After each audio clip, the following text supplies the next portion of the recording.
My name is Oneyda Maestas, and I am the director of the Cultural Awareness Student Achievement Center here at Adams State University, and the acronym is the CASA Center.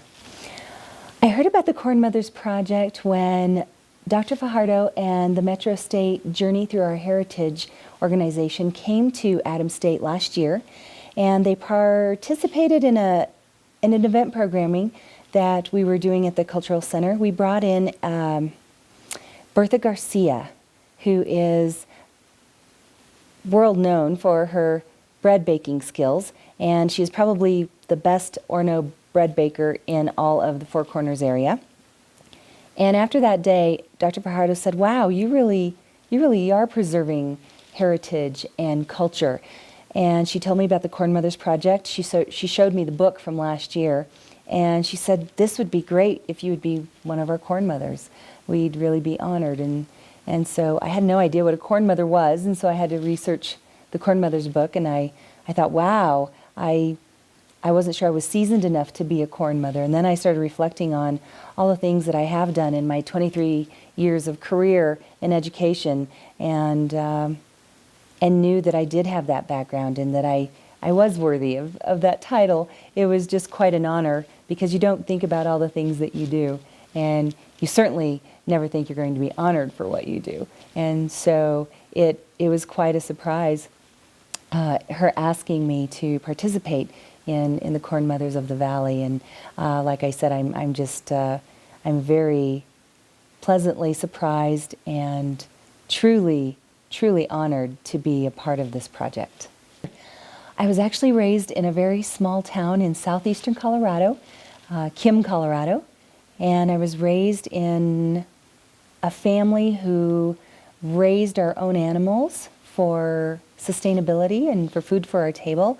So having that small town upbringing, I learned how to live with hard work ethics and honor and truth, and my father taught us how to use the things that we had, because we lived so far away from the big city. It was an hour away to get to the closest grocery store, the closest hospital, the closest doctor's office. And we really did live off the land. We used herbs from the campo. So my grandmother taught us how to pick herbs. She taught us how to pick tea. One specific tea that I still pick to this day is called té de cota, or Navajo tea. And that was our tea growing up. I didn't know that tea came in a tea bag, because Grandma would always make us té de cota, which we picked from the fields in late June, July. Also, we raised our own animals, so our chores were to feed the animals and take care of them. And unfortunately, I became attached to the animals, and they became my pets. So when it was time for butchering, I was a very sad little girl, and I refused to eat the meat because I was eating my pet.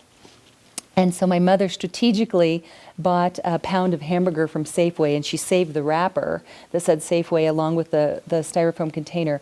And anytime she thawed out Wally, who happened to be a calf that I raised, she would put a little bit of meat from the calf Wally onto the styrofoam plate and put the Safeway wrapper over it. And she would show me that my meat came from Safeway and not from my pet. And all this time, little did I know, I was eating my pet.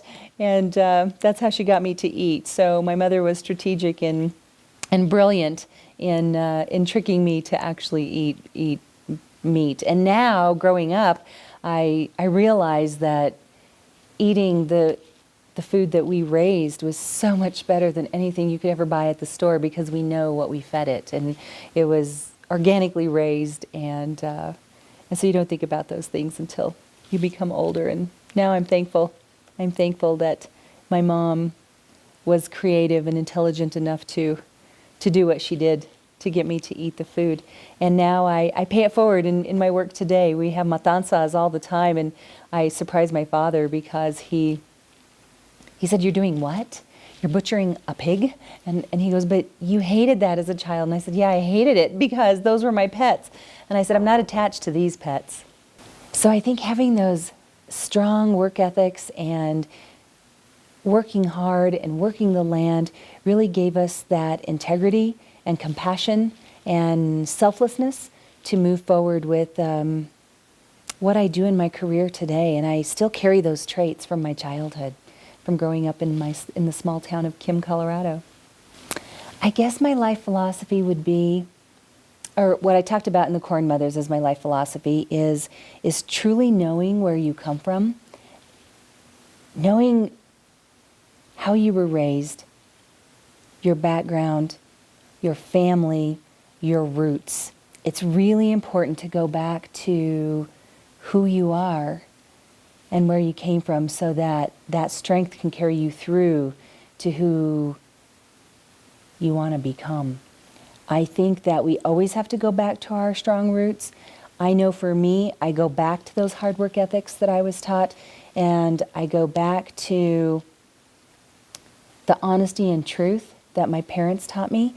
My mom always said that for the truth, even though it might be something punishable, but for truth, I would receive a lesser punishment, but for a lie, I would receive double punishment. So I always prided myself on being truthful, and even when the truth is hard to talk about.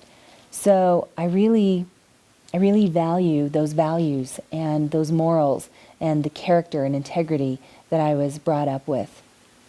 I was raised with a very old-fashioned grandmother who only spoke Spanish, and she just had great integrity and great character, and I really appreciate my grandmother for instilling that in us, even though at times we thought she was very old-fashioned. So my life quote is by a man that I studied in my master's degree. His name is Eugene Garcia. And this quote really spoke to me in my class. It was a class called Educating Diverse Learners. And I ran across this quote, and it was so me, and it has become my favorite quote since. And so I will share it with you. My life quote is, "If you have no roots, how can you withstand the tests of the environment that surely come?" For me as an individual with a set of cultural and linguistic roots, if my roots were to die and I was to be stripped of the integrity that lies in those roots, then I would also disappear along with all that is important to me. My favorite life quote, translated into Spanish. Si no tienes raíces, ¿cómo puedes tolerar las pruebas de la naturaleza que seguramente vendrán? Para mí, como un individuo con una serie de raíces culturales y lingüísticas, si murieran mis raíces y si fuera despojado de toda integridad que radica en esas raíces, entonces también yo desaparecería junto con todo lo que me es importante. And I think that's so true. And I live by that daily. If I had no roots, how do I know who I am or who I am to become? And that's become a part of my life's work. And so as I venture into my career of directing the Cultural Center, I really instill that in my students, that sometimes we go through identity shifts or a crises, and we have to remember who we are and what made us strong in the first place. I can count on my roots to help me stand back up or to get back up one more time.